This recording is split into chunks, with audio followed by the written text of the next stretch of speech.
kui me nüüd sellest avalikust ruumist räägime, siis et siin on ainult hooned.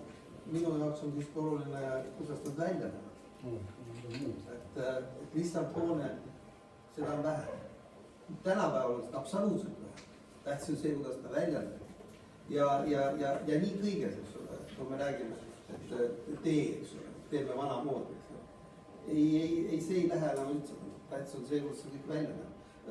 Toome näite, Tallinnas ju te näete, tehakse, eks ole.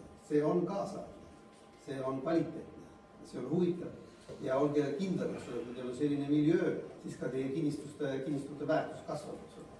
Nii et ikkagi tahaks nagu paremat, eks ole, et maastiku arhitektuuri osas, eks ole, läbi mõelda kõik, eks ole, ja võtta siis sellised inimesed, sellised spetsialistid, eks ole, kes ka Tallinnas nagu ju tegutsevad siis, eks ole, et see oleks uus tase, eks ole.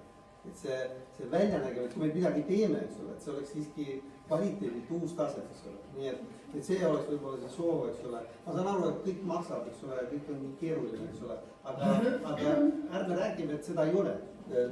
Rae vallas tehakse, Tallinnas tehakse, jah, see maksab, eks ole, aga nad teevad, eks ole. Ja vot seda, me peaksime nad jõudma, et see tase siin, ma ei tea, kas see Kallaveres on võimalik, aga siis Muugal vähemalt, et kui me teeme midagi, see oleks nagu uus kvaliteet, eks ole, et see oleks kaasaegne, modernne ja vastas kõigile maailma standarditele, mis juba on.